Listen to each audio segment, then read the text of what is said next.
बहुत बहुत स्वागत है दोस्तों आप सभी का आज की इस वीडियो में। और आज हम देखने वाले हैं क्लास 11 पॉलिटिकल साइंस का चैप्टर नंबर 6 जिसका नाम है न्यायपालिका। इस चैप्टर से संबंधित बच्चों हम टॉप 10 क्वेश्चन आंसर देखने वाले हैं जो कि आपके एग्जाम में आने के इनके चांसेस ज्यादा हो जाते हैं। तो इस वीडियो को एंड तक जरूर देखिएगा ताकि आपको सभी प्रश्न उत्तर समझ में आ जाए। और एंड तक देखने के बाद आपको वीडियो अच्छी लगे तो अपने दोस्तों के साथ भी ज्यादा से ज्यादा जरूर शेयर कीजिएगा। चलिए स्टार्ट करते हैं। सबसे पहला प्रश्न देखते हैं। जैसा कि चैप्टर का नाम है बच्चों न्यायपालिका, तो सबसे पहला प्रश्न हमारा ही यही है कि न्यायपालिका का अर्थ क्या है, अर्थात न्यायपालिका की परिभाषा क्या है। तो देखिए, न्यायपालिका जो है, उत्तर की हम बात करते हैं। न्यायपालिका सरकार का वह अंग है जो शासन की रक्षा एवं कानून की सर्वोच्चता को सुनिश्चित करती है। अर्थात ये न्यायपालिका का अर्थ क्या है, न्यायपालिका सरकार का वो अंग है जो शासन की रक्षा करती है, कानून की सर्वोच्चता को सुनिश्चित करती है। अब किस तरह से, वो समझिए। किसी व्यक्ति और समूह तथा संस्था के वाद विवादों को कानून के अनुसार हल करती है। अर्थात किसी दो व्यक्तियों के बीच में, किसी एक समूह के बीच में या फिर किसी संस्था के बीच में विवाद हो जाता है तो कानून के अनुसार न्यायपालिका उसका हल करती है। न्यायपालिका व्यक्ति के अधिकारों की रक्षा करती है तथा यह सुनिश्चित करती है कि लोकतंत्र के अंतर्गत एक व्यक्ति या समूह की तानाशाही ना रहे। अर्थात न्यायपालिका क्या करती है कि संविधान में जो अधिकार दिए गए हैं और व्यक्ति के जो जीवन जीने के अधिकार है उन अधिकारों की रक्षा करती है और ये सुनिश्चित करती है कि लोकतंत्र जो है वो कायम बना रहे, ठीक है, तानाशाही ना आ पाए। न्यायपालिका देश के संविधान, लोकतांत्रिक परंपरा और जनता के प्रति जवाबदेह होती है। ये तो सभी के लिए है कि चाहे न्यायपालिका हो, संसद हो या फिर कार्यपालिका, ये सभी देश के संविधान, लोकतांत्रिक परंपरा और जनता के प्रति जवाबदेह होती है। ये तो सभी पे पॉइंट एक नॉर्मल सा है, ठीक है। तो न्यायपालिका का अर्थ क्या है, ये चीज आई होप बच्चों आपको अच्छे से समझ में आ गई होगी। चलिए अगला प्रश्न देखते हैं। अगला है सर्वोच्च न्यायालय के अधिकार क्या है, ठीक है। ये 2 मार्क्स में या 4 मार्क्स में पूछा जा सकता है, सर्वोच्च न्यायालय के अधिकार क्या है। तो सबसे पहला देख सकते हैं, सर्वोच्च न्यायालय के अधिकार निम्नलिखित हैं। इसके फैसले सभी अदालतों को मानने पड़ते हैं। आपको भी पता है कि इस पिरामिड रूपी संरचना में सब 4 पायदान होते हैं, ठीक है। एक है सर्वोच्च न्यायालय, फिर उच्च न्यायालय, फिर जिला न्यायालय और नीचे होता है अधीनस्थ न्यायालय। तो ये जो है सर्वोच्च न्यायालय, इसके फैसले इन तीनों को मानने पड़ते हैं। यह उच्च न्यायालय के न्यायाधीशों का तबादला कर सकता है, यानी कि ये जो उच्च न्यायालय है इसके न्यायाधीशों को एक न्यायालय से दूसरे न्यायालय में भेज सकता है या फिर सर्वोच्च न्यायालय में भी बुला सकता है, यानी कि न्यायाधीशों के पद का तबादला कर सकता है। यह किसी अदालत का मुकदमा अपने पास भी मंगवा सकता है। इन तीनों की तीनों जो निचली अदालत है इनका मुकदमा ये अपने पास भी मंगवा सकता है। यह किसी उच्च न्यायालय में चल रहे मुकदमे को दूसरे उच्च न्यायालय में भिजवा भी सकता है। यानी कि देखिए, उच्च न्यायालय की जो शक्ति है उसको आप इस तरह से एक बात समझिए, ठीक है। ये 4 पॉइंट है। एक तो ये है कि ये 3 जो अदालतें हैं, ठीक है, एक ये है, एक ये है सर्वोच्च न्यायालय, ठीक है। तो ये क्या करती है सर्वोच्च न्यायालय कि जो उच्च न्यायालय है इसके न्यायाधीशों को यहाँ पे भेज सकती है और अपने पास भी बुला सकती है। उसके बाद है अदालतों का मुकदमा अपने पास मंगवा सकती है, यानी कि चाहे ये अदालत हो, चाहे ये हो, चाहे ये, इन सभी के मुकदमे को अपने पास ये मंगवा सकती है, ठीक है। और सबसे लास्ट क्या है, किसी उच्च न्यायालय में चले मुकदमे को दूसरे न्यायालय में भिजवा सकती है, यानी कि अगर यहाँ पे चल रहा है तो यहाँ पे भिजवा सकती है, यहाँ का यहाँ पे भी। यानी कि एक तरह से इन तीनों को ही कंट्रोल कौन करता है, सर्वोच्च न्यायालय, ठीक है बच्चों। सर्वोच्च न्यायालय के ये अधिकार है। चलिए अगला प्रश्न देखते हैं। क्वेश्चन नंबर है 3, मुख्य न्यायाधीश की नियुक्ति की प्रक्रिया का वर्णन कीजिए, ठीक है। या फिर ऐसे पूछा जाएगा, सामूहिकता का सिद्धांत का वर्णन कीजिए, ठीक है। इस तरह से ये 4 मार्क्स का प्रश्न जरूर पूछा जाएगा कि सामूहिकता का जो सिद्धांत है ये क्या है, इसे समझाइए, ठीक है। चलिए देखते हैं क्या है। तो सबसे पहला पॉइंट देख सकते हैं, मुख्य न्यायाधीश की नियुक्ति के बारे में है कि सर्वोच्च न्यायालय के सबसे वरिष्ठ न्यायाधीश को मुख्य न्यायाधीश चुना जाता है। अर्थात जो सर्वोच्च न्यायालय है उसके जो कुछ वरिष्ठ न्यायाधीश होते हैं उनमें से किसी एक को मुख्य न्यायाधीश चुना जाता है। अब देखिए पहला पॉइंट, सर्वोच्च न्यायालय का मुख्य जो न्यायाधीश यानी कि जो पहले से बना हुआ है, ठीक है, जिसका रिटायरमेंट होने वाला है, एक तो वो न्यायाधीश एवं जो अन्य 4 वरिष्ठतम न्यायाधीश जो है वो क्या करते हैं कि कुछ नामों को राष्ट्रपति के पास भेजते हैं, ठीक है। अब उन नामों में से, ठीक है, मान लीजिए 5 नाम है, 5 से एक क्या करेगा, राष्ट्रपति उसको मनोनीत कर देगा मुख्य न्यायाधीश के रूप में, पहला पॉइंट। दूसरा है, सर्वोच्च न्यायालय और उच्च न्यायालय की अन्य न्यायाधीश की नियुक्ति राष्ट्रपति भारत के मुख्य न्यायाधीश की सलाह से करता है ताकि न्यायालय की स्वतंत्रता व शक्ति संतुलन दोनों ही बना रहे। ऐसा नहीं है कि इन्होंने नाम भेज दिया राष्ट्रपति नियुक्त कर देगा, नहीं। राष्ट्रपति जो है वो क्या करता है, सर्वोच्च न्यायालय और उच्च न्यायालय के जो अन्य न्यायाधीश होते हैं उनसे सलाह मशवरा लेता है, और भारत का जो मुख्य न्यायाधीश है, सर्वोच्च न्यायालय का मुख्य न्यायाधीश, उससे सलाह लेता है कि भाई किसको किया जाना चाहिए। तो जब ये सलाह फैसला हो जाता है कि हाँ ऐसे किया जाना चाहिए, तो उसे नियुक्त कर देता है। क्यों करता है? ताकि न्यायालय की जो स्वतंत्रता है और जो शक्ति संतुलन है वो दोनों ही बने रहे। न्यायपालिका की नियुक्ति में सर्वोच्च न्यायालय, न्यायपालिका की नियुक्ति में सर्वोच्च न्यायालय, राष्ट्रपति, मंत्रिपरिषद, ये सभी अपनी अलग अलग महत्वपूर्ण भूमिका निभाते हैं। इस प्रकार सर्वोच्च न्यायालय ने नियुक्तियों की सिफारिश के संबंध में सामूहिकता का सिद्धांत, अब आपको समझ में आएगा सामूहिकता का सिद्धांत क्या है, कि जो मुख्य न्यायाधीश है इसकी नियुक्ति के संबंध में सर्वोच्च न्यायालय के न्यायाधीश, उच्च न्यायालय के न्यायाधीश, ठीक है, राष्ट्रपति, मंत्रिपरिषद, इन सभी की एक अहम महत्वपूर्ण भूमिका होती है, इसीलिए इसे सामूहिकता का सिद्धांत कहा गया है। ठीक है, ठीक है बच्चों, तो ये चीज आपको समझ में आ गई, सामूहिकता का सिद्धांत क्या होता है। ये बच्चों 4 मार्क्स में प्रश्न पूछा जा सकता है, या फिर मुख्य न्यायाधीश की नियुक्ति की प्रक्रिया बताइए, ये भी पूछा जा सकता है। चलिए अगला देखते हैं, क्वेश्चन नंबर है हमारा 4th, न्यायपालिका की संरचना से आप क्या समझते हैं। ठीक है, न्यायपालिका की संरचना जो है इससे आपका क्या अभिप्राय है, 4 मार्क्स का पूछा जा सकता है ये। तो न्यायपालिका जो कि न्याय करने के लिए एक उपयुक्त संस्था है, ठीक है, क्या है, उपयुक्त संस्था है, इसकी स्वतंत्रता निम्नलिखित तरीके से सुनिश्चित की जा सकती है। कैसे? सबसे पहले इसकी योग्यता के बारे में देखिए। योग्यता के अगर हम बात करें न्यायपालिका के न्यायाधीश की योग्यता के लिए, तो न्यायाधीश बनने के हेतु वकालत का अनुभव होना जरूरी है, कानून का विशेषज्ञ होना जरूरी है। लेकिन अगर आप ये कहते हैं कि आपको वकालत करनी है और राजनीति में महारत हासिल होनी चाहिए, तो आप गलत है। यानी कि न्यायाधीश बनने के लिए आपको राजनीति में महारत हासिल नहीं होनी चाहिए, बल्कि वकालत और अनुभव का ज्ञान होना चाहिए। हाँ, अगर आपको राजनीति का ज्ञान है तो वो अलग बात है, लेकिन जरूरी क्या है, वकालत और कानून का विशेषज्ञ। विधायिका जो है और जो कार्यपालिका, ये दोनों ही न्यायपालिका के कार्यों में कोई भी बाधा न पहुंचाए। इवन जो न्यायपालिका के निर्णय है उसमें सरकार का कोई भी अंग, सरकार का कोई भी व्यक्ति उसमें बाधा न पहुंचाए, तभी न्यायपालिका की स्वतंत्रता को निश्चित किया जा सकता है। न्यायपालिका के न्यायाधीशों के ऊपर कोई राजनीतिक दबाव नहीं होना चाहिए, अर्थात न्यायपालिका कोई निर्णय ले रही है, न्यायाधीश जो निर्णय ले रहे हैं उस पर कोई भी राजनीतिक दबाव नहीं होना चाहिए, तभी वो स्वतंत्र रूप से कार्य कर पाएंगे। न्यायपालिका जो है वो देश के संविधान, लोकतांत्रिक प्रक्रिया और जनता के प्रति जवाबदेह होनी चाहिए, ना कि जो राजनीति में लोग बैठे हुए हैं उनके प्रति। तो ये आपको 4-5 पॉइंट समझ में आ गए।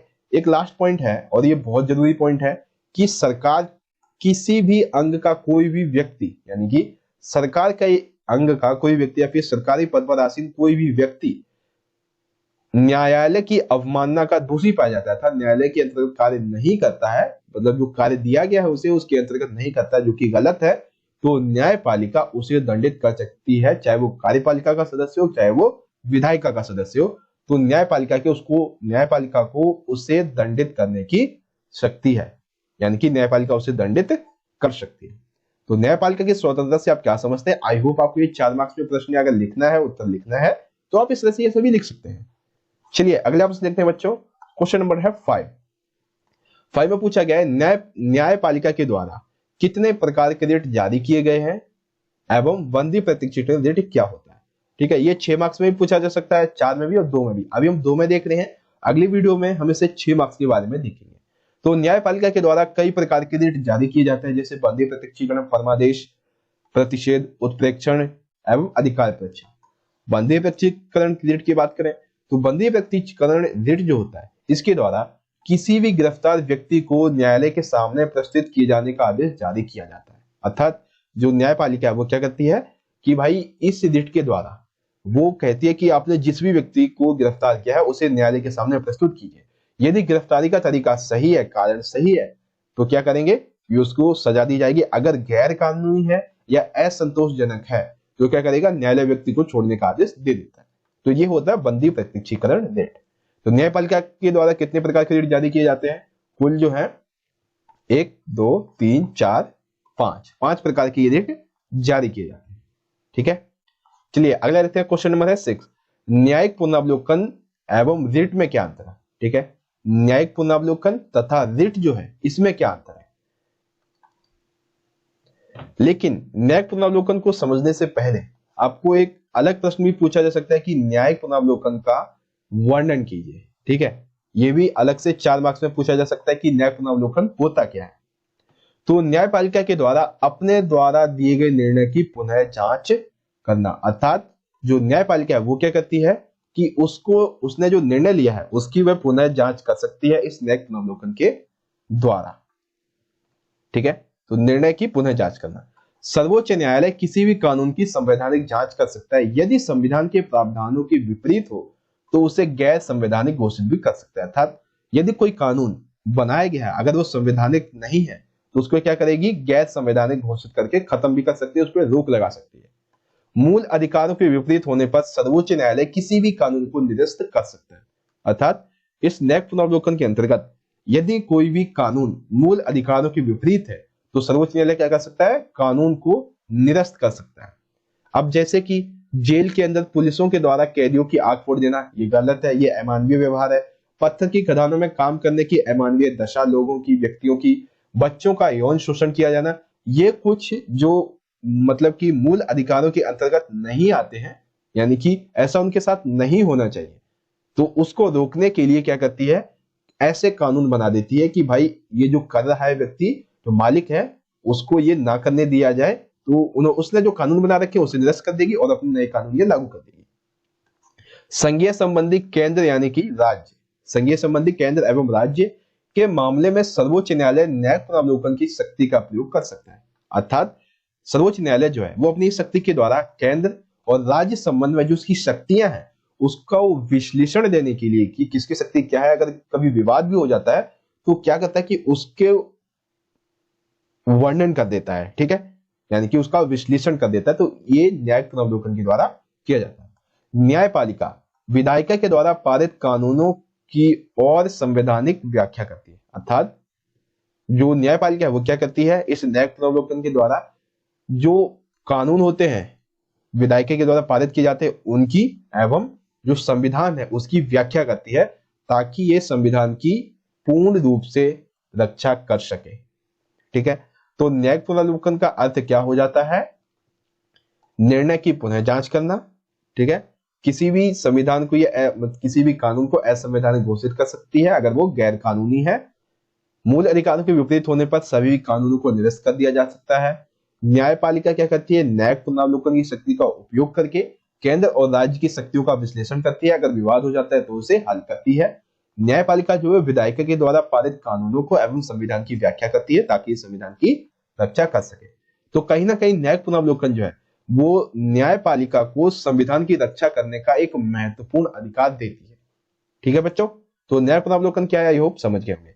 अब समझ लीजिए न्यायिक पुनरावलोकन और रिट में क्या अंतर है।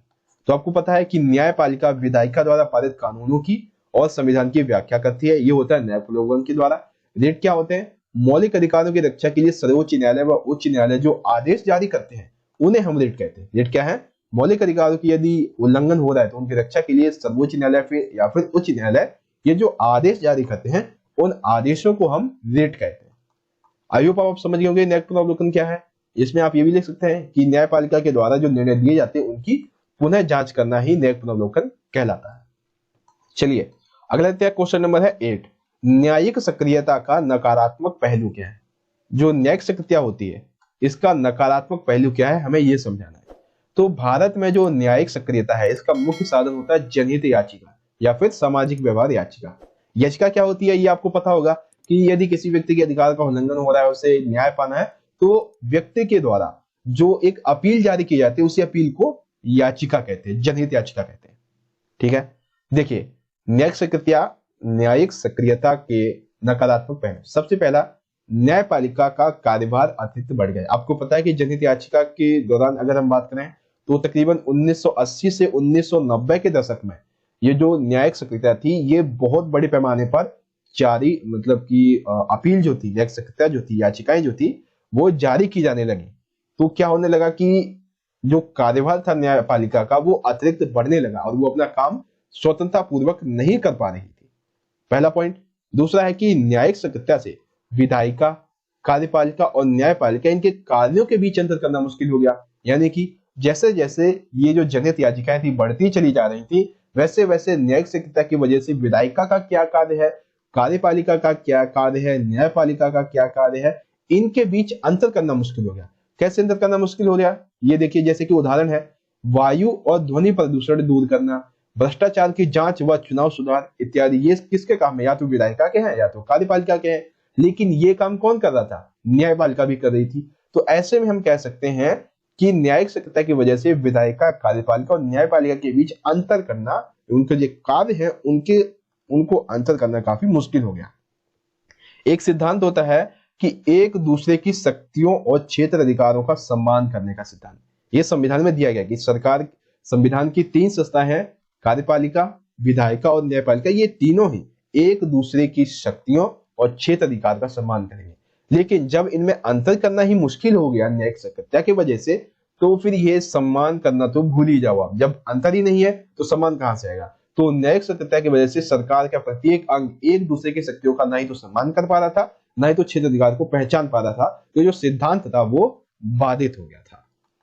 ठीक है, तो न्यायिक सक्रियता क्या है एवं इसके नकारात्मक पहलू। आई होप बच्चों आपको ये चीज समझ में आ गई होगी। Question number 8। अगला क्वेश्चन नंबर है 9 प्रश्न है, बहुत इंपॉर्टेंट है। इसमें पूछा जाएगा, देखिए, न्यायपालिका और संसद के बीच विवाद के मुद्दे क्या है। 4 मार्क्स में ये प्रश्न पूछा जाएगा, विवाद के मुद्दे कौन कौन से हैं न्यायपालिका और संसद के बीच।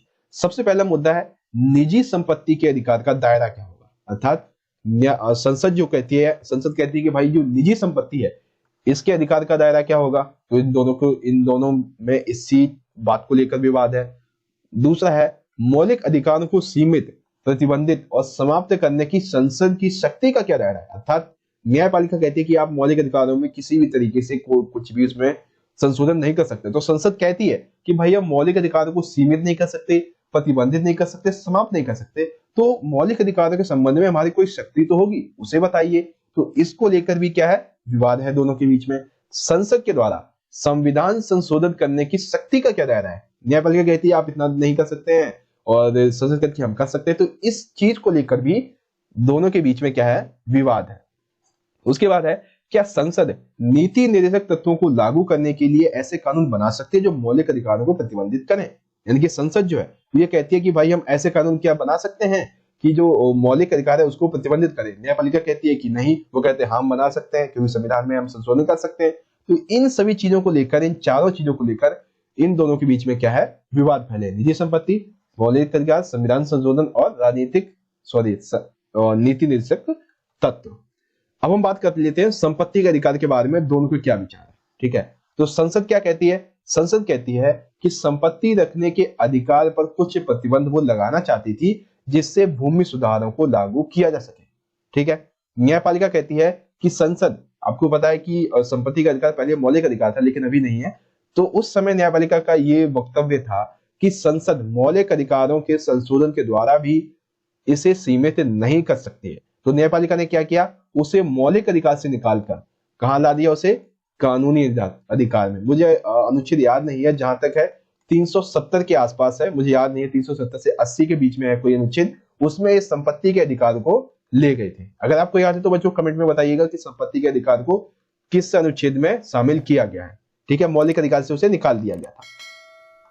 तो ये चीज आपको समझ में आ गई, कौन सी, न्यायपालिका और संसद के बीच विवाद के क्या मुद्दे हैं एवं संपत्ति के अधिकार के बारे में।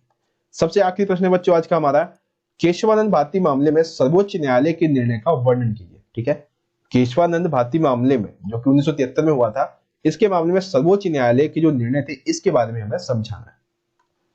तो देखिए, सबसे पहला है, संविधान का एक मूल ढांचा होता है एवं संसद सहित कोई भी संस्था उस मूल ढांचे में छेड़छाड़ नहीं कर सकती है। इवन संविधान संशोधन के द्वारा भी उस मूल ढांचे को बदला नहीं जा सकता। अर्थात इस केशवानंद भारती मामले में क्या हुआ कि न्यायपालिका जो थी उसने ये फैसला सुनाया कि भाई संविधान का एक मूल ढांचा होता है, मूल ढांचा जिसे हम कह सकते हैं संविधान की नींव होती है। उस नींव में आप किसी भी तरह से छेड़छाड़ नहीं कर सकते हो, चाहे आप संविधान में संशोधन भी कर लो फिर भी आप इस मूल ढांचे को नहीं बदल सकते हो। ये संविधान ने कहा संसद से। उसके बाद है, संपत्ति के अधिकार के विषय में न्यायपालिका ने कहा कि यह मूल ढांचे का हिस्सा नहीं है, यानी कि संविधान के मूल ढांचे का यह हिस्सा नहीं है, उस पर समुचित प्रतिबंध लगाया जा सकता है। तो न्यायपालिका ने क्या किया कि न्यायालय ने निर्णय लिया कि इस संपत्ति के अधिकार को अपने पास रखा एवं कई मुद्दे जो थे जो कि मूल ढांचे का हिस्सा नहीं थे, उसके संदर्भ में न्यायपालिका ने यह निर्णय लिया कि संविधान की व्याख्या करने की शक्ति का सर्वोत्तम उदाहरण रहेगा।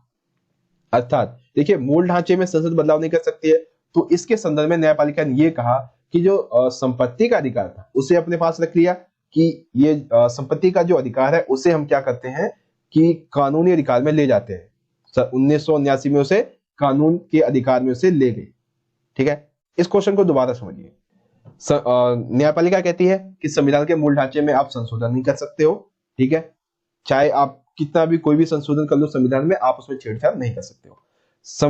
संपत्ति के अधिकार के बारे में न्यायपालिका ने यह कहा यह मूल ढांचे का हिस्सा नहीं है, इस पर आप प्रतिबंध लगाया जा सकता है। न्यायपालिका ने यह निर्णय लिया कि ये जो मुद्दा है, ठीक है, मूल ढांचे का हिस्सा है या नहीं है, अर्थात मूल ढांचे में कौन सा अधिकार जो है, कौन सा अनुच्छेद है, वो हिस्सा है या नहीं है, यह निर्णय करने की शक्ति किसने रखी? संविधान जो न्यायपालिका थी उसने अपने पास रखी कि कोई भी अनुच्छेद मूल ढांचे का हिस्सा है या नहीं है, ये शक्ति कौन लेगा, ये निर्णय कौन लेगा? न्यायपालिका। 1979 में संपत्ति के अधिकार को मौलिक अधिकार से हटा दिया गया। ठीक है, तो केशवन भारती मामले का 1973 का वक्तव्य वर्णन जो था वो यहाँ पे, आई होप आपको समझ में आ गया होगा। चलिए एक बार हम दोबारा से समराइज कर लेते हैं कि आज हमने क्या क्या पढ़ा है। सबसे पहले बच्चों हमने देखा है न्यायपालिका का अर्थ क्या है, फिर हमने देखा सर्वोच्च न्यायालय के अधिकार क्या क्या हैं, एंड देन फिर देखा हमने मुख्य न्यायाधीश की नियुक्ति के संबंध में प्रक्रिया का वर्णन कीजिए या फिर सामूहिकता का सिद्धांत क्या होता है, ये चीज हमने समझी। एंड देन नेक्स्ट देखा हमने कि न्यायपालिका की स्वतंत्रता से आप क्या समझते हैं, इसे कैसे स्वतंत्र बनाया जा सकता है, न्यायपालिका के द्वारा कितने प्रकार के रिट जारी किए जाते हैं, बंदी प्रतिष्ठित रिट क्या होता है, न्यायिक पुनरावलोकन का वर्णन कीजिए। फिर देखा हमने न्यायिक पुनरावलोकन एवं रिट में क्या अंतर होता है। फिर न्यायिक सत्यता का न्यायपालिका पर क्या नकारात्मक पहलू पड़ा है, क्या नकारात्मक प्रभाव पड़ा है, ये हमने देखा। एवं न्यायपालिका और संसद के बीच विवाद के क्या मुद्दे हैं, ये देखा। संपत्ति के अधिकार में बातें देखी हमने। And then last Keshavan Bharati 1973 का जो मामला था इसके बारे में हमने जाना। तो इस तरह से बच्चों आज का हमारा ये वीडियो यहाँ पे खत्म होता है। आपको अगर वीडियो अच्छी लगी हो तो लाइक जरूर कीजिएगा, अपने दोस्तों के साथ भी ज्यादा से ज्यादा जरूर शेयर कीजिएगा और कमेंट करके बताइएगा बच्चों कि आपको वीडियो कैसी लगी। और चैनल पे आप पहली बार आ गए हैं तो चैनल को सब्सक्राइब कर लीजिएगा, ऑल बेल पे सेट कर दीजिएगा ताकि आने वाली सभी नोटिफिकेशन आप तक पहुंच सके। और हमारे सोशल मीडिया के अकाउंट के जो हैंडल्स हैं, अकाउंट्स के जो लिंक्स हैं, वो आपको वीडियो के डिस्क्रिप्शन बॉक्स में मिल जाएंगे, वहां से जाके हमें यहाँ पे जरूर ज्वाइन कर लीजिएगा क्योंकि यहाँ पर आपको डेली बेसिस पे कुछ ना कुछ छोटी छोटी अपडेट्स मिलती रहती है। तो चलिए दोस्तों मिलेंगे हम नेक्स्ट वीडियो में, तब तक के लिए आप पढ़ते रहिए, खुश रखिए, सभी को खुश रहिए। धन्यवाद। जय हिंद, वंदे मातरम।